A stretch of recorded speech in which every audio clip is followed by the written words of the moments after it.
اعوذ باللہ من الشیطان الرجیم بسم اللہ الرحمن الرحیم الم تر الی الذین یزعمون انہم آمنوا بما انزل الیک وما انزل من قبلک یریدون ان یتحاکموا الی الطاغوت وقد امروا ان یکفروا به ویرید الشیطان ان یضلهم ضلالا بعیدا۔ کیا تم نے ان لوگوں کو نہیں دیکھا جن کا دعویٰ ہے کہ اس پر ایمان لائے ہیں جو تمہاری طرف نازل کیا گیا اور جو تم سے پہلے نازل کیا گیا؟ وہ چاہتے ہیں کہ فیصلے شیطان کے پاس لے جائے، حالانکہ انہیں تو یہ حکم دیا گیا تھا کہ اسے بالکل نہ مانیں، اور شیطان یہ چاہتا ہے کہ انہیں دور کی گمراہی میں بھٹکاتا رہے۔ الم تر الی الذین یزعمون انہم آمنوا، کیا تم نے ان لوگوں کو نہیں دیکھا جن کا دعویٰ ہے کہ وہ ایمان لے آئے ہیں؟ شان نزول، بشر نامی ایک منافق کا ایک یہودی سے جھگڑا ہو گیا۔ یہودی نے کہا کہ چلو محمد مصطفیٰ صلی اللہ تعالی علیہ وآلہ وسلم سے فیصلہ کروا لیتے ہیں۔ منافق نے خیال کیا کہ رسول اللہ صلی اللہ علیہ وآلہ وسلم تو کسی کی رعایت نہیں کریں گے اور اس سے میرا مطلب حاصل نہ ہوگا، اس لیے اس نے مسلمان ہونے کا دعویٰ کرنے کے باوجود یہ کہا کہ کعب بن اشرف یہودی کو پنچ بناؤ۔ یہاں آیت میں طاغوت سے اس کعب بن اشرف کے پاس فیصلہ لے جانا مراد ہے۔ یہودی جانتا تھا کہ کعب بن اشرف رشوت خور ہے، اس لیے اس نے یہودی ہونے کے باوجود اس کو پنچ تسلیم نہ کیا۔ ناچار منافق کو فیصلہ کے لیے سرکار دو عالم صلی اللہ علیہ وآلہ وسلم کے حضور آنا پڑا۔ رسول صادق الامین صلی اللہ علیہ وآلہ وسلم نے جو فیصلہ دیا وہ یہودی کے موافق ہوا اور منافق کے خلاف۔ یہاں سے فیصلہ سننے کے بعد پھر منافق اس یہودی کو مجبور کر کے حضرت عمر رضی اللہ تعالی عنہ کے پاس لے آیا۔ یہودی نے آپ رضی اللہ تعالی عنہ سے عرض کیا کہ میرا اور اس کا معاملہ آپ کے رسول صلی اللہ علیہ وآلہ وسلم طے فرما چکے ہیں، لیکن یہ حضور علیہ الصلاۃ والسلام کے فیصلے سے راضی نہیں ہے بلکہ آپ سے فیصلہ چاہتا ہے۔ حضرت سیدنا عمر فاروق رضی اللہ تعالی عنہ نے فرمایا کہ ہاں، میں ابھی آ کر اس کا فیصلہ کرتا ہوں۔ یہ فرما کر مکان میں تشریف لے گئے اور تلوار لا کر اس کو قتل کر دیا، اور فرمایا جو اللہ تبارک و تعالی اور اس کے رسول صلی اللہ علیہ وآلہ وسلم کے فیصلے سے راضی نہ ہو اس کا میرے پاس یہی فیصلہ ہے۔ اس منافق کے ورثاء حضور عالم صلی اللہ علیہ وآلہ وسلم کی خدمت میں آئے، لیکن ان آیات میں حضرت عمر رضی اللہ تعالی عنہ کی تائید نازل ہو گئی تھی، لہذا ورثاء کے مطالبے کو مسترد کر دیا گیا۔ وَإِذَا قِيلَ لَهُمْ تَعَالَوْا إِلَى مَا أَنزَلَ اللَّهُ وَإِلَى الرَّسُولِ رَأَيْتَ الْمُنَافِقِينَ يَصُدُّونَ عَنْكَ صُدُودًا فَكَيْفَ إِذَا أَصَابَتْهُمْ مُصِيبَةٌ بِمَا قَدَّمَتْ أَيْدِيهِمْ ثُمَّ جَاءُوكَ يَحْلِفُونَ بِاللَّهِ إِنْ أَرَدْنَا إِلَّا إِحْسَانًا وَتَوْفِيقًا أُولَئِكَ الَّذِينَ يَعْلَمُ اللَّهُ مَا فِي قُلُوبِهِمْ فَأَعْرِضْ عَنْهُمْ وَعِظْهُمْ وَقُلْ لَهُمْ فِي أَنفُسِهِمْ قَوْلًا بَلِيغًا۔ اور جب ان سے کہا گیا کہ اللہ تبارک و تعالیٰ کی اتاری ہوئی کتاب رسول کی طرف آؤ تو تم دیکھو گے کہ منافق تم سے منہ موڑ کر پھر جاتے ہیں، تو کیسی حالت ہوگی جب ان پر ان کے اپنے اعمال کی وجہ سے کوئی مصیبت آ پڑے۔ اے حبیب، قسمیں کھاتے ہوئے تمہارے حضور حاضر ہوتے ہیں کہ ہمارا مقصد تو صرف بھلائی اور اتفاق کرانا تھا، ان کے دلوں کی بات تو اللہ تبارک و تعالی جانتا ہے، بس تم ان سے چشمہ پوشی کرتے رہو اور انہیں سمجھاتے رہو اور ان کے بارے میں ان سے پر اثر کلام کرتے رہو۔ فَكَيْفَ إِذَا أَصَابَتْهُمْ مُصِيبَةٌ بِمَا قَدَّمَتْ أَيْدِيهِمْ، تو کیسی ہوگی جب ان پر ان کے اعمال کی وجہ سے کوئی مصیبت آ پڑے۔ یہاں منافقوں کے بارے میں فرمایا کہ ویسے تو اے حبیب صلی اللہ علیہ وآلہ وسلم آپ سے منہ پھیرتے ہیں، لیکن جب ان پر ان کے اعمال کی وجہ سے کوئی مصیبت آ پڑے، جیسے بشر منافق پر آ پڑی، تو کیا پھر بھی یہ آپ سے اعراض کریں گے؟ ہرگز نہیں، بلکہ اس وقت اپنی کرتوتوں کی تعویلیں کرنے کے لیے قسمیں کھاتے ہوئے آپ کی خدمت میں حاضر ہوتے ہیں کہ ہمارا مقصد تو صرف بھلائی اور دو فریقوں میں اتفاق کرانا تھا، اس لیے ہمارا آدمی یہودیوں کے پاس فیصلے کے لیے جانے لگا تھا۔ وَمَا أَرْسَلْنَا مِن رَّسُولٍ إِلَّا لِيُطَاعَ بِإِذْنِ اللَّهِ وَلَوْ أَنَّهُمْ إِذ ظَّلَمُوا أَنفُسَهُمْ جَاءُوكَ فَاسْتَغْفَرُوا اللَّهَ وَاسْتَغْفَرَ لَهُمُ الرَّسُولُ لَوَجَدُوا اللَّهَ تَوَّابًا رَّحِيمًا۔ اور ہم نے کوئی رسول نہ بھیجا مگر اس لیے کہ اللہ کے حکم سے اس کی اطاعت کی جائے، اور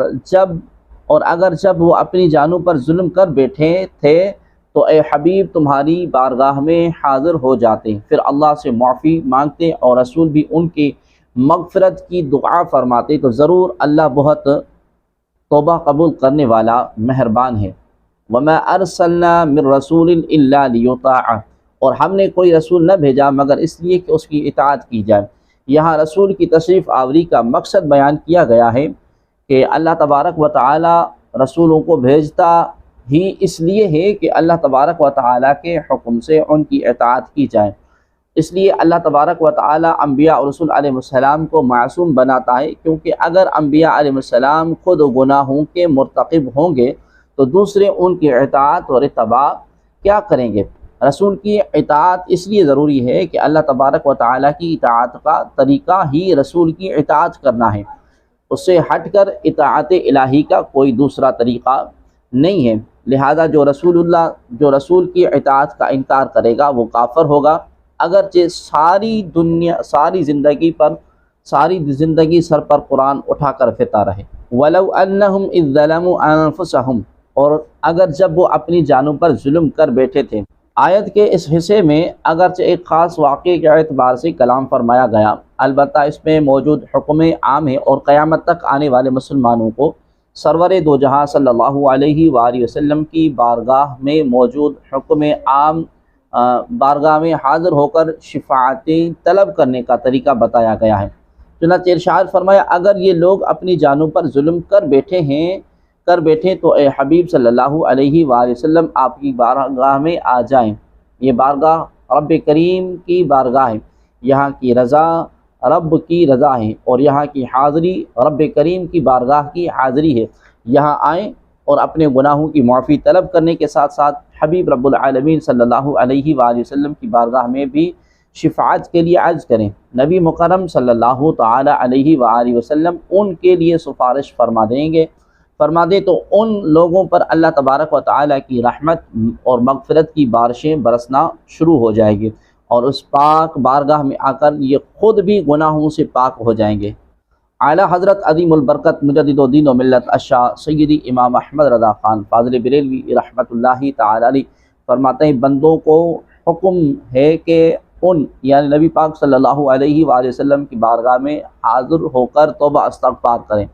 اللہ تو ہر جگہ سنتا ہے، اس کا علم، اس کا سمع یعنی اس کا سننا، اس کا شہود یعنی دیکھنا سب جگہ ایک جیسا ہے، مگر حکم یہی فرمایا کہ میری طرف توجہ چاہو تو میرے محبوب صلی اللہ علیہ وآلہ وسلم کے حضور حاضر ہو۔ قال تعالی وَلَوْ إِنَّهُمْ إِذ ظَّلَمُوا أَنفُسَهُمْ جَاءُوكَ فَاسْتَغْفَرُوا اللَّهَ وَاسْتَغْفَرَ لَهُمُ الرَّسُولُ لَوَجَدُوا اللَّهَ تَوَّابًا رَحِيمًا، اگر وہ اپنی جانوں پر ظلم کریں، تیرے پاس حاضر ہو کر خدا سے بخشش چاہیں اور رسول ان کی مغفرت مانگے تو ضرور خدا کو توبہ قبول کرنے والا مہربان پائیں گے۔ حضور علیہ السلام کے عالم حیات ظاہری میں حضور یعنی آپ کریم علیہ السلام کی بارگاہ میں حاضر ہونا ظاہر تھا، اب حضور مزار پر انوار ہے، جہاں یہ میسر نہ ہو تو دل سے حضور پر نور کی طرف متوجہ اور حضور علیہ السلام سے توسل، فریاد، استغاثہ، طلب شفاعت کی جائے کہ حضور اقدس صلی اللہ علیہ وآلہ وسلم اب بھی ہر مسلمان کے گھر میں جلوہ فرما ہیں۔ مولانا علی قاری علیہ رحمہ شرح شفا میں فرماتے ہیں کہ روح النبی صلی اللہ علیہ وسلم حاضرۃ فی بیوت اہل الاسلام، یعنی کہ نبی پاک صلی اللہ علیہ وآلہ وسلم ہر مسلمان کے گھر میں جلوہ فرما ہیں۔ یاد رہے کہ تاجدار رسالت صلی اللہ علیہ وآلہ وسلم کی ظاہری حیات میں آپ کریم صلی اللہ علیہ وآلہ وسلم کی بارگاہ میں حاضر ہو کر اور وصال ظاہری کے بعد آپ علیہ الصلوۃ والسلام کے مزار پر انوار کی حاضری دے کر اپنے گناہوں کی معافی چاہنے، اپنی مغفرت اور نجات کی التجا کرنے اور اپنی مشکلات کی دوری چاہنے کا سلسلہ صحابہ کرام رضی اللہ تعالی عنہم سے چلتا آ رہا ہے۔ چنانچہ اس کے متعلق چند واقعات ہم عرض کرتے ہیں۔ حضرت ابو البابا بن عبد المنذر رضی اللہ تعالی عنہ سے غزوہ بنو قریظ کے موقع پر ایک خطا سرزد ہو گئی تھی، تو آپ رضی اللہ تعالی عنہ اس قدر نادم ہوئے کہ خود کو ایک ستون کے ساتھ باندھ دیا اور کہا کہ جب اللہ تبارک و تعالی میری توبہ قبول نہیں فرمائے گا تب تک میں نہ کچھ کھاؤں گا نہ پیوں گا نہ کوئی چیز چکھوں گا، یہاں تک کہ مجھے موت آ جائے یا اللہ تبارک و تعالی میری توبہ قبول فرما لے۔ حضور پر نور صلی اللہ علیہ وآلہ وسلم کو جب ان کے بارے میں پتہ چلا تو ارشاد فرمایا اگر یہ میرے پاس آ جاتا تو میں اس کے لیے مغفرت طلب کرتا، لیکن اب اس نے خود کو باندھ لیا ہے تو جب تک اللہ تبارک و تعالی ان کی توبہ قبول نہ فرمائے گا میں نہ کھولوں گا۔ 7 دن تک ابو لبابہ رضی اللہ تعالی عنہ نے کوئی چیز نہ کھائی نہ پی نہ چکھی، حتیٰ کہ ان پر غشی طاری ہو گئی۔ پھر اللہ تبارک و تعالی نے ان کی توبہ قبول فرمائی۔ جب انہیں توبہ کی قبولیت کے بارے میں بتایا گیا تو فرمایا خدا کی قسم میں اس وقت خود کو نہیں کھولوں گا جب تک کہ نبی پاک صلی اللہ علیہ وآلہ وسلم تشریف لا کر اپنے دست اقدس سے مجھے نہیں کھولتے۔ چنانچہ تاجدار رسالت صلی اللہ علیہ وآلہ وسلم تشریف لائے اور اپنے پیارے صحابی رضی اللہ تعالی عنہ کو بندشوں سے آزاد فرمایا۔ بارگاہ رسالت صلی اللہ علیہ وآلہ وسلم میں توبہ اور رجوع کی ایک دوسری روایت ملاحظہ فرمائے۔ چنانچہ حضرت سیدہ عائشہ صدیقہ رضی اللہ تعالی عنہ فرماتی ہیں کہ میں نے ایک ایسا بستر خریدا جس پر تصویریں بنی ہوئی تھیں۔ جب رسول اکرم صلی اللہ علیہ وآلہ وسلم نے اسے دیکھا تو دروازے پر کھڑے ہو گئے اور گھر میں داخل نہ ہوئے۔ میں نے آپ کے روح انور پر ناپسندیدگی کے آثار دیکھے تو عرض گزار ہوئی یا رسول اللہ صلی اللہ علیہ وسلم، مجھ سے جو نافرمانی ہوئی ہے میں اس سے اللہ اور اس کے رسول کی بارگاہ میں توبہ کرتی ہوں۔ ارشاد فرمایا یہ گدا یہاں کیوں ہے؟ عرض کی میں نے آپ علیہ الصلوۃ والسلام کے لیے خریدا تھا تاکہ آپ کریم علیہ الصلوۃ والسلام اس پر تشریف فرما ہو اور اس سے ٹیک لگائیں۔ سرکار کائنات صلی اللہ علیہ وآلہ وسلم نے ارشاد فرمایا ان تصویروں کو بنانے والے قیامت کے دن عذاب دیے جائیں گے تو ان سے کہا جائے گا کہ تم نے بنایا انہیں زندہ کرو، اور ارشاد فرمایا جس گھر میں تصویر ہوں اس میں فرشتے داخل نہیں ہوتے۔ حضرت صوبان رضی اللہ تعالی عنہ فرماتے ہیں کہ 40 صحابہ رضی اللہ تعالی عنہم جن میں حضرت ابو بکر حضرت عمر رضی اللہ تعالی عنہما بھی تھے جمع ہو کر جبر و قدر میں بحث کرنے لگے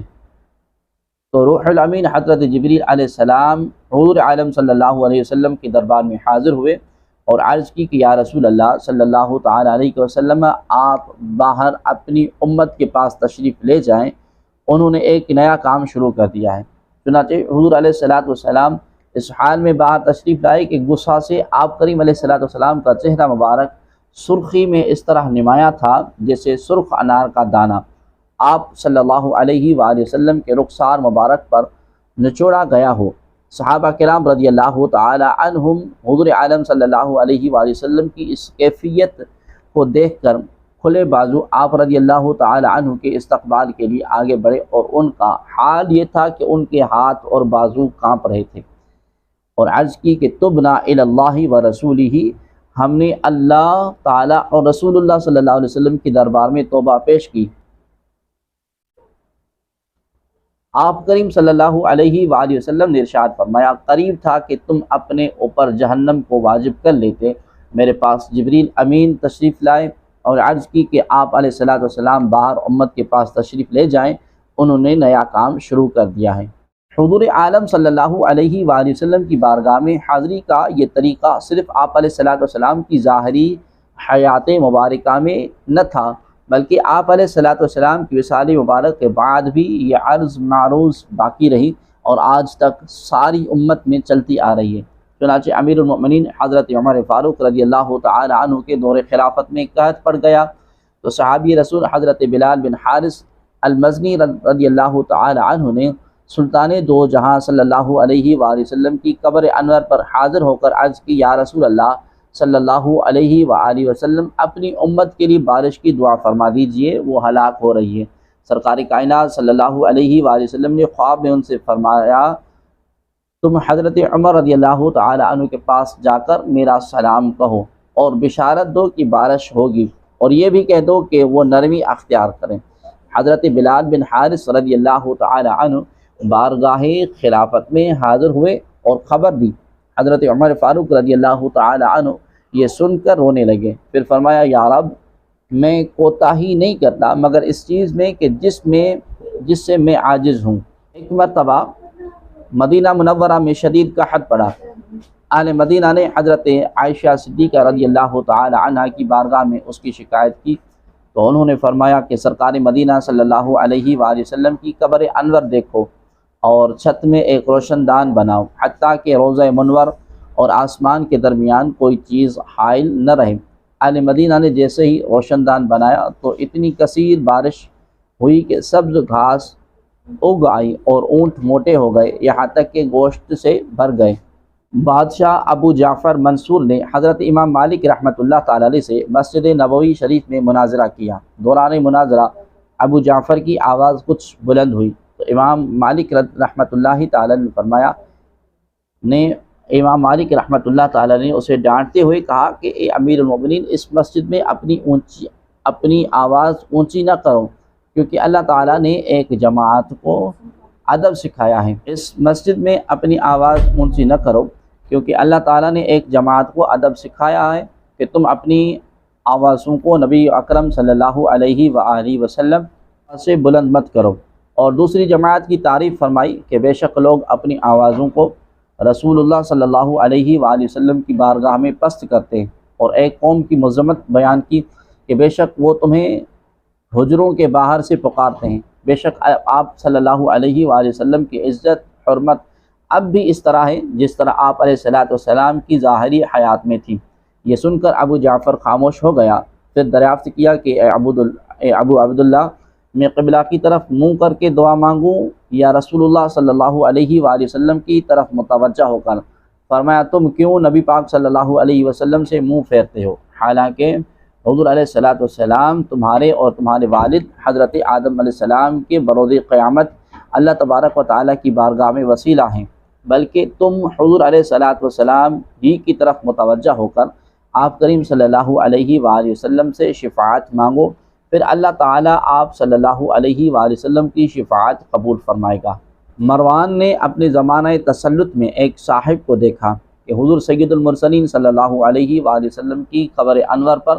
اپنا منہ رکھے ہوئے ہیں۔ مروان نے ان کی گردن مبارک پکڑ کر کہا جانتے ہو کیا کر رہے ہو؟ اس پر ان صاحب نے کہا کہ اس کی طرف متوجہ ہو کر فرمایا ہاں میں کسی اینٹ پتھر کے پاس نہیں آیا، میں تو رسول اللہ صلی اللہ علیہ وآلہ وسلم کے حضور حاضر ہوا ہوں۔ میں نے رسول اللہ صلی اللہ علیہ وآلہ وسلم کو ارشاد فرماتے ہوئے سنا دین پر نہ رو جب اس کا اہل اس پر والی ہو، ہاں اس وقت دین پر رو جب کہ نا اہل والی ہو۔ یہ صحابی رسول حضرت ابو ایوب انصاری رضی اللہ تعالی عنہ تھے۔ حضور سید المرسلین صلی اللہ علیہ وآلہ وسلم کی وفات شریف کے بعد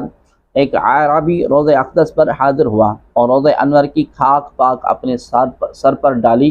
اور عرض کرنے لگا کہ یا رسول اللہ صلی اللہ علیہ وسلم جو آپ نے فرمایا ہم نے سنا، اور جو آپ صلی اللہ علیہ وسلم پر نازل ہوا اس میں یہ آیت بھی ہے وَلَوْ أَنَّهُمْ إِذْ ظَلَمُوا، میں نے بے شک اپنی جان پر ظلم کیا اور میں آپ علیہ الصلوۃ والسلام کی بارگاہ میں اللہ تبارک و تعالی سے اپنے گناہ کی بخشش چاہنے حاضر ہوا ہوں، تو میرے رب سے میرے گناہ کی بخشش کرائیے۔ اس پر قبر شریف سے ندا آئی کہ تجھے بخش دیا گیا۔ الغرض یہ آیت مبارکہ سرکار کائنات صلی اللہ علیہ وآلہ وسلم کی عظیم مدح اور ثنا پر مشتمل ہے۔ اس کی طرف اشارہ کرتے ہوئے اعلیٰ حضرت رحمۃ اللہ تعالی نے بہت سے اشعار فرمائے، چنانچہ ہدایت بخشش میں فرماتے ہیں مجرم بلائے آئے ہیں جاؤ کہے گواہ، پھر رد ہو کب یہ شان کریموں کے در کی ہے، اور فرمایا بخدا خدا کا یہی ہے در نہیں اور کوئی مفر مقر جو وہاں سے ہو یہیں آ کے ہو، جو یہاں نہیں تو وہاں نہیں۔ اور فرمایا وہی رب ہے جس نے تجھ کو ہماتن کرم بنایا، ہمیں بھیک مانگنے کو تیرا آستاں بتایا۔ اس آیت سے 4 باتیں معلوم ہوئیں۔ نمبر 1، اللہ تبارک و تعالیٰ کی بارگاہ میں حاجت پیش کرنے کے لیے اس کے مقبولوں کو وسیلہ بنانے کا کامیابی کا ذریعہ ہے۔ نمبر 2، قبور پر حاجت کے لیے حاضری ہونا بھی جاؤ کا بے داخل اور خیر القرون کا معمول ہے۔ نمبر 3، بعد وفات مقبولان حق کو یا کے ساتھ ندا کرنا جائز ہے۔ نمبر 4، مقبولان بارگاہ الہی مدد فرماتے ہیں اور ان کی دعا سے حاجت روائی بھی ہوتی ہے۔ فلا وربک لا یؤمنون حتی یحکموک فیما شجر بینہم ثم لا یجدوا فی انفسہم حرجا مما قضیت ویسلموا تسلیما۔ تو اے حبیب تمہارے رب کی قسم، یہ لوگ مسلمان نہ ہوں گے جب تک اپنے آپس کے جھگڑے میں تمہیں حاکم نہ بنا لیں، پھر جو کچھ تم حکم فرما دو اپنے دلوں میں اس سے کوئی رکاوٹ نہ پائیں اور اچھی طرح دل سے مان لیں۔ فلا وربک، تو اے حبیب تمہارے رب کی قسم۔ اس آیت کا شان نزول یہ ہے کہ اہل مدینہ پہاڑ سے آنے والی پانی سے باغوں میں آب پاشی کرتے تھے۔ وہاں ایک انصاری کا حضرت زبیر رضی اللہ تعالی عنہ سے جھگڑا ہوا کہ کون پہلے اپنی کھیت کو پانی دے گا۔ یہ معاملہ حبیب کریم علیہ السلام کے حضور پیش کیا گیا۔ سرکار مدینہ صلی اللہ علیہ وآلہ وسلم نے ارشاد فرمایا، اے زبیر تم اپنے باغ کو پانی دے کر اپنے پڑوسی کی طرف پانی چھوڑ دو۔ حضرت زبیر رضی اللہ تعالی عنہ کو پہلے پانی کی اجازت اس لیے دی گئی کہ ان کا کھیت پہلے آتا تھا۔ اس کے باوجود سرکار دو عالم نور مجسم صلی اللہ علیہ وآلہ وسلم نے انصاری کے ساتھ بھی احسان کرنے کا فرما دیا، لیکن مجموعی فیصلہ انصار کو ناگوار گزرا اور اس کی زبان سے یہ کلمہ نکلا کہ زبیر آپ کے پھوپھی زاد بھائی ہیں، باوجود اس کے کہ فیصلہ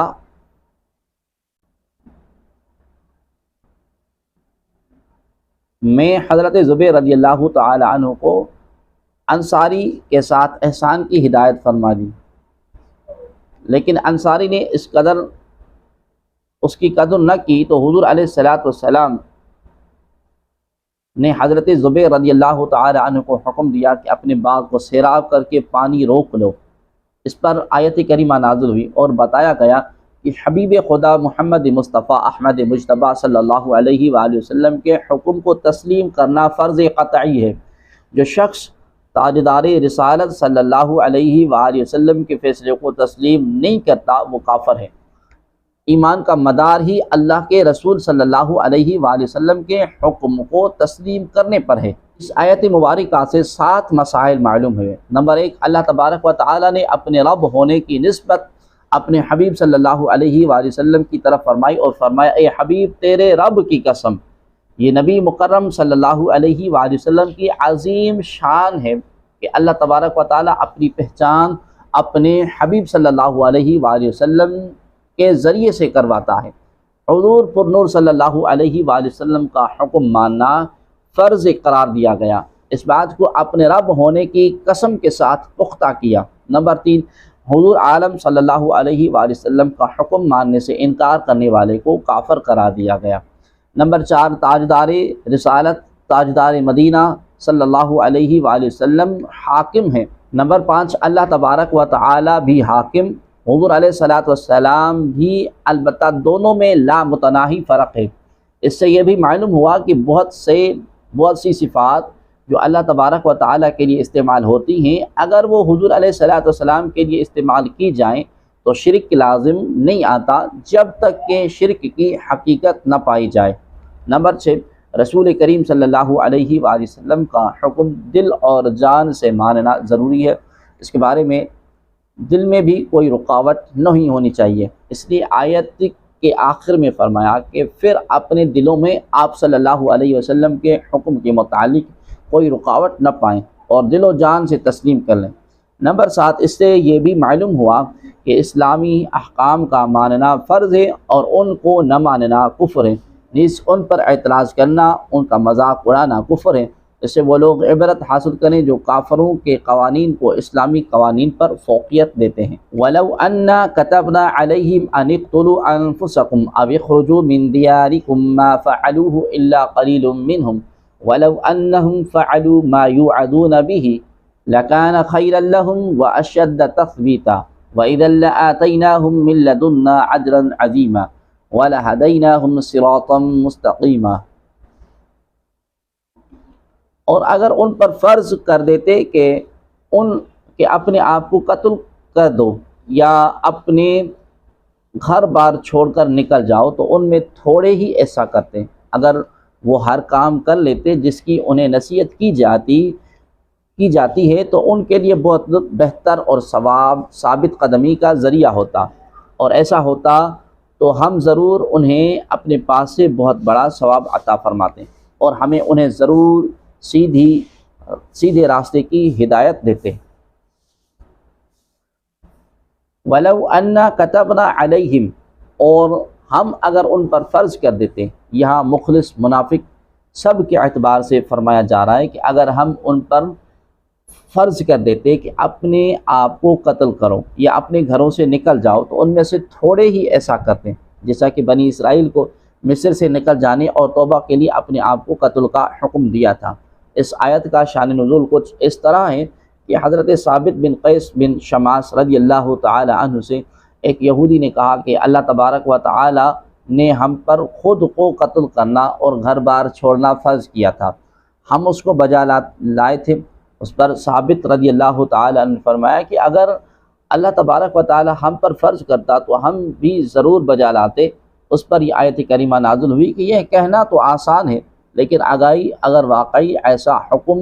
دے دیا جائے تو ایک بڑی تعداد اس حکم پر عمل نہیں کرتی۔ اس میں بطور خاص منافقین یا نئے مسلمان ہونے والے داخل ہوں گے، جیسے منافقین اکثر جہاد سے فرار کی راہ اختیار کرتے تھے، اور نئے مسلمان ہونے والے بھی کئی جنگوں میں ثابت قدم نہ رہ سکے، یہاں تک کہ مخلصین یعنی جلیل القدر صحابہ رضی اللہ تعالی عنہم کا تعلق ہے تو کتنے ہی صحابہ رضی اللہ تعالی عنہم ایسے ہیں جنہوں نے مختلف جنگوں میں خود کو سرکار دو عالم صلی اللہ علیہ وآلہ وسلم کے آگے کھڑا کر دیا اور حضور علیہ الصلوۃ والسلام کی حفاظت میں اپنی جانیں قربان کر دی۔ مزید فرمایا کہ اگر تمہیں خود کو قتل کرنے یا اپنے گھروں سے نکل جانے کا حکم دیا جاتا تو تم میں سے تھوڑے لوگ ہی کرتے، لیکن اگر وہ ہر اس حکم پر عمل کریں جو انہیں دیا جائے، خواہ خود کو جان سے مار دینے کا ہو یا گھروں سے نکل جانے کا، بہر صورت یہ ان کے لیے بہت بہتر ہوتا اور ایمان پر ثابت قدمی کا ذریعہ ہوتا، اور اس پر ہم انہیں عظیم اجر و ثواب عطا فرماتے اور انہیں صراط مستقیم کے اعلیٰ درجے کی ہدایت فرماتے۔ وَمَن يُطِعِ اللَّهَ وَالرَّسُولَ فَأُولَٰئِكَ مَعَ الَّذِينَ أَنْعَمَ اللَّهُ عَلَيْهِم مِّنَ النَّبِيِّينَ وَالصِّدِّيقِينَ وَالشُّهَدَاءِ وَالصَّالِحِينَ وَحَسُنَ أُولَٰئِكَ رَفِيقًا، اور جو اللہ اور رسول کی اطاعت کرے تو وہ ان لوگوں کے ساتھ ہوگا جن پر اللہ نے فضل کیا، یعنی انبیاء اور صدیقین اور شہداء اور صالحین، اور یہ کتنے اچھے ساتھی ہیں۔ یطع اللہ والرسول، اور جو اللہ اور اس کے رسول کی اطاعت کرے۔ آیت مبارکہ کا شان نزول کچھ اس طرح ہے کہ حضرت ثوبان رضی اللہ تعالی عنہ تاجدار دو عالم صلی اللہ علیہ وآلہ وسلم کے ساتھ کمال درجے کی محبت رکھتے تھے اور انہیں جدائی کی تاب نہ تھی۔ ایک روز اس قدر غمگین اور رنجیدہ حاضر ہوئے کہ چہرے کا رنگ بدل گیا تھا، تو رسول کریم صلی اللہ علیہ وآلہ وسلم نے دریافت فرمایا، آج رنگ کیوں بدلا ہوا ہے؟ عرض کیا، نہ مجھے کوئی بیماری ہے نہ درد، سوائے اس کے کہ جب حضور علیہ الصلوۃ والسلام سامنے نہیں ہوتے تو انتہائی درجے کی وحشت پریشانی ہو جاتی ہے۔ جب آخرت کو یاد کرتا ہوں تو یہ اندیشہ ہوتا ہے کہ وہاں میں کس طرح دیدار پا سکوں گا۔ آپ اعلیٰ ترین مقامی ہوں گے اور مجھے اللہ تبارک و تعالیٰ نے اپنے کرم سے جنت بھی دی تو اس مقام عالی تک رسائی کہاں؟ اس پر یہ آیت کریمہ نازل ہوئی اور انہیں تسکین دی گئی کہ منزلوں کے فرق کے باوجود فرما برداروں کو نبی کریم علیہ الصلوۃ والسلام کی بارگاہ میں حاضری اور معیت کی نعمت سے سرفراز فرمایا جائے گا، اور انبیاء علیہ السلام کے مخلص فرما بردار جنت میں ان کی صحبت اور دیدار سے محروم نہ ہوں گے۔ حدیث شریف میں ہے کہ آدمی اس کے ساتھ ہوگا جس سے محبت کرے گا۔ اس سے معلوم ہوا کہ حضور پرنور صلی اللہ علیہ وآلہ وسلم کی رفاقت صحابہ کرام رضی اللہ تعالی عنہم کو بہت محبوب تھی، اور دنیا کی رفاقت کے ساتھ ساتھ اخروی رفاقت کا شوق بھی ان کے دلوں میں رچا بسا تھا، اور اس کے لیے بڑے فکر مند ہوا کرتے تھے۔ ہم یہاں پر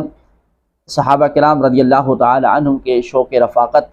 کے چند واقعات عرض کرتے ہیں۔ چنانچہ حضرت ربیعہ بن کعب اسلمی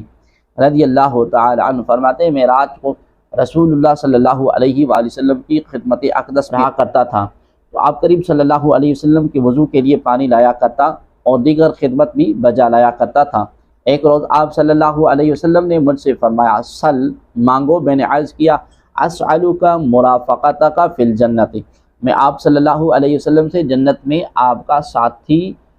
مانگتا ہوں۔ آپ صلی اللہ علیہ وسلم نے ارشاد فرمایا، اس کے علاوہ اور کچھ؟ میں نے عرض کی کہ میرا مقصود تو وہی ہے۔ آپ صلی اللہ علیہ وسلم نے فرمایا، پھر زیادہ سجدے کر اپنے معاملہ میں میری مدد کرو۔ جنگ احد کے موقع پر حضرت ام عمارہ رضی اللہ تعالی عنہا نے عرض کی کہ یا رسول اللہ صلی اللہ علیہ وسلم دعا فرمائیے کہ اللہ تبارک و تعالی ہم لوگوں کو جنت میں آپ صلی اللہ علیہ وسلم کی خدمت گزاری کا شرف عطا فرمائے۔ اس وقت آپ صلی اللہ علیہ وسلم نے ان کے لیے اور ان کے شوہر اور ان کے بیٹوں کے لیے اس طرح دعا فرمائی، اللہم اجعلہم رفقائی فی الجنت، یا اللہ ان سب کو جنت میں میرا رفیق بنا دے۔ حضرت ام عمارہ رضی اللہ تعالی عنہ زندگی بھر اعلانیہ یہ کہتی رہیں کہ رسول اللہ صلی اللہ علیہ وسلم کی اس دعا کے بعد دنیا میں بڑی سی بڑی مصیبت مجھ پر آ جائے تو مجھے اس کی کوئی پرواہ نہیں ہے۔ عاشقوں کے امام حضرت بلال رضی اللہ تعالی عنہ کی وفات کا وقت قریب آیا تو ان کی زوجہ شدت غم سے فرمان لگی، ہائے غم۔ آپ رضی اللہ تعالی عنہ نے فرمایا، واہ بڑی خوشی کی بات ہے کہ کل ہم اپنے محبوب آقا صلی اللہ علیہ وآلہ وسلم اور ان کے صحابہ رضی اللہ تعالی عنہم سے ملاقات کریں گے۔ ایک جنگ کے موقع پر حضرت عمار بن یاسر رضی اللہ تعالی عنہ نے حضرت ہاشم بن عتبہ رضی اللہ تعالی عنہ سے فرمایا، اے ہاشم رضی اللہ تعالی عنہ، تم جنت سے بھاگتے ہو، حالانکہ جنت تو تلواروں کے سائے میں ہے۔ آج میں اپنے محبوب ترین ہستیوں محمد صلی اللہ علیہ وسلم اور ان کے ساتھیوں سے ملاقات کروں گا۔ چنانچہ اسی جنگ میں آپ رضی اللہ تعالی عنہ کی شہادت نے شہادت پائی۔ جب حضرت خباب رضی اللہ تعالی عنہ بیمار ہوئے تو صحابہ کرام رضی اللہ تعالی عنہ ان کی عیادت کے لیے تشریف لائے۔ جب انہوں نے دیکھا کہ یہ اسی مرض میں وفات پا جائیں گے تو فرمایا، تم خوش ہو جاؤ، کل تم محبوب ترین ہستی محمد مصطفیٰ صلی اللہ تعالی علیہ وآلہ وسلم اور ان کے صحابہ رضی اللہ تعالی عنہم سے ملاقات کرو گے۔ اللہ تعالیٰ ان مقدس ہستیوں کے شوق رفاقت کے صدقے ہمیں بھی حبیب صلی اللہ علیہ وآلہ وسلم کی قبر اور حشر اور جنت میں رفاقت نصیب فرمائے، آمین۔ اس آیت میں صدیقین کا لفظ آیا ہے۔ صدیقین انبیاء علیہ السلام کے سچے متبعین کو کہتے ہیں، جو اخلاص کے ساتھ ان کی راہ پر قائم رہیں۔ اسی مناسبت سے یہاں ہم اس کے معنی اور اس کے درجات بیان کرتے ہیں۔ چنانچہ امام محمد غزالی رحمۃ اللہ تعالی علیہ فرماتے ہیں، صدق 6 معانی میں استعمال ہوتا ہے۔ نمبر 1، گفتگو میں صدق، نیت اور ارادے میں صدق، عزم میں صدق، عزم کو پورا کرنے میں صدق، عمل میں صدق، دین کے تمام مقامات کی تحقیق میں صدق۔ ان معانی کے اعتبار سے صادقین کے بہت سے درجات ہیں، اور اس شخص میں کسی چیز میں صدق پایا جائے تو وہ اس چیز کی نسبت سے صادق کہلائے گا۔ چنانچہ پہلا صدق زبان کا صدق ہے، اور یہ صرف خبریں دینے میں یا ان باتوں میں ہوتا ہے جو خبروں میں شامل ہوں اور ان سے آگاہی ہو، اور اس میں وعدے کو پورا کرنا اور اس کے خلاف ورزی کرنا بھی داخل ہے۔ لہذا ہر بندے کو چاہیے کہ وہ اپنے الفاظ کی حفاظت کرے اور ہمیشہ سچی بات ہی کہیں۔ دوسرا صدق ارادے اور نیت سے متعلق ہے، یہ اخلاص کی طرف لوٹتا ہے، یعنی بندے کے حرکات و سکنات کا باعث صرف اللہ تبارک و تعالیٰ کی ذات ہوتی ہے۔ اگر اس میں کوئی نفسانی غرض بھی آ جائے تو صدق نیت باطل ہو جاتا ہے، اور ایسے شخص کو جھوٹا کہنا صحیح ہے، لہذا ہر صادق کا مخلص ہونا ضروری ہے۔ تیسرا صدق عزم کا صدق ہے، کیونکہ بعض اوقات انسان کسی عمل کو پختہ ارادہ کرتا ہے اور دل میں کہتا ہے کہ اگر اللہ تبارک و تعالی نے مجھے مال عطا فرمایا تو میں تمام مال صدقہ کروں گا، یا یہ کہ اگر اللہ تعالیٰ کے راستے میں میرا دشمن سے مقابلہ ہوا تو میں اسے لڑوں گا، اور اس لڑائی میں اگر میں قتل بھی ہو جاؤں تو مجھے اس کی پرواہ نہ ہوگی، یا اگر اللہ تعالیٰ مجھے حکومت دے تو میں انصاف کروں گا، اور ظلم کرنے اور مخلوق کی طرف میلان کے ذریعے اللہ تبارک و تعالیٰ کی نافرمانی نہیں کروں گا۔ یہ عزم اور ارادے میں ہوتا ہے اور انتہائی پختہ اور سچا ہوتا ہے، لیکن بعض اوقات اس میں دوسری طرف میلان اور تردد ہوتا ہے، نیز ایسے ہی کمزوری ہوتی ہے جو عزم میں صدق کے مقابل اور اس کی ضد ہوتی ہے۔ تو صادق اور صدیق وہ شخص ہے جس کا پختہ ارادہ تمام نیکیوں میں فوقت تامہ کے ساتھ ہوتا ہے، اس میں کسی قسم کا میلان، تردد اور کمزوری نہیں ہوتی، اور اس کا نفس ہمیشہ نیک کاموں پر پختہ ارادہ رکھتا ہے۔ چوتھا صدق عزم کو پورا کرنے کا صدق ہے، کیونکہ بعض اوقات نفس فی الحال عزم کر لیتا ہے، اور اس کی وجہ یہ ہوتی ہے کہ وعدے اور عزم میں کوئی مشقت نہیں ہوتی اور اس میں محنت بھی کم ہوتی ہے، لیکن جب حقیقت کا سامنا ہوتا ہے اور قدرت حاصل ہوتی ہے اور شہوت کا زور ہوتا ہے تو عزم ختم ہو جاتا ہے اور خواہشات غالب آ جاتی ہیں، جس کی وجہ سے عزم کو پورا نہیں کر سکتا، اور یہ بات صدق کے خلاف ہے۔ پانچواں صدق اعمال کا صدق ہے، یعنی انسان کوشش کرے حتیٰ کہ اس کے ظاہری اعمال ایسی بات پر دلالت نہ کریں کہ اس کے دل میں کچھ ہے، وہ ظاہر کے خلاف ہے۔ یہ کچھ اعمال کو چھوڑنے سے نہ ہو بلکہ باطن کو ظاہر کی طرف کھینچنے سے ہو، اور یہ بات ترک ریا سے حاصل ہوتی ہے، کیونکہ ریاکار تو یہی چاہتا ہے کہ اس کے ظاہر سے باطن کی اچھی صفات سمجھی جائیں۔ البتہ کئی نمازی نماز میں خشوع خضوع کی صورت میں کھڑے ہوتے ہیں اور ان کا مقصد دوسرے کو دکھانا نہیں ہوتا بلکہ ان کا دل نماز سے غافل ہوتا ہے، اور جو شخص اسے دیکھتا ہے وہ اسے اللہ تبارک و تعالیٰ کے سامنے کھڑا دیکھتا ہے، جبکہ باطنی طور پر وہ خواہشات میں کسی خواہش کے سامنے بازار میں کھڑا ہوتا ہے۔ اس طرح یہ اعمال زبانی حال سے باطن کی خبر دیتے ہیں اور اس میں جھوٹا ہوتا ہے، اور اس سے اعمال میں صدق کی باز پرس ہوگی۔ اس طرح کوئی شخص سکون وقار سے چل رہا ہوتا ہے حالانکہ اس کا باطن سکون و وقار سے موصوف نہیں ہوتا، تو یہ بھی اپنے عمل میں سچا نہیں،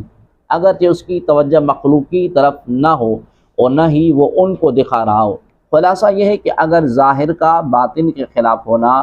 قصد اور ارادے سے ہو تو وہ ریا ہے اور اس سے اخلاص ختم ہو جاتا ہے، اور قصد اور ارادے کے بغیر ہو تو اس سے صدق فوت ہو جاتا ہے، اور اس قسم کی خرابی سے نجات کی صورت یہی ہے کہ ظاہر و باطن ایک جیسا ہو بلکہ باطن ظاہر سے بہتر ہو۔ چھٹا اور سب سے اعلیٰ و معزز درجے کا صدق مقامات دین میں صدق ہے، جیسے خوف، امید، تعظیم، زہد، رضا، توکل، محبت اور باقی امور دینیہ میں صدق پایا جانا۔ امور کی کچھ بنیادیں ہیں جن کے ظاہر ہونے سے یہ نام بولے جاتے ہیں، پھر ان کے کچھ مقاصد اور حقائق ہیں۔ تو حقیقی صادق وہ ہے جو ان امور کی حقیقت کو پالے، اور جب کوئی چیز غالب آ جائے اور اس کی حقیقت کامل ہو تو اس سے موصوف شخص کو صادق کہا جاتا ہے۔ یاد رہے کہ اس آیت میں صدیقین سے سلطان دو جہاں صلی اللہ علیہ وآلہ وسلم کے اکابر صحابہ رضی اللہ تعالی عنہم سب سے پہلے مراد ہیں، جیسے حضرت سیدنا ابو بکر صدیق رضی اللہ تعالی عنہ۔ شہداء سے مراد وہ حضرات ہیں جنہوں نے راہ خدا میں جانیں دیں، اور صالحین سے مراد وہ دیندار لوگ ہیں جو حق العباد اور حق اللہ دونوں ادا کریں، اور ان کے احوال اور اعمال اور ظاہر و باطن اچھے اور پاک ہوں۔ ذالک الفضل من اللہ وکفی باللہ علیما، یہ اللہ کا فضل ہے اور اللہ جاننے والا کافی ہے۔ ذالک الفضل من اللہ،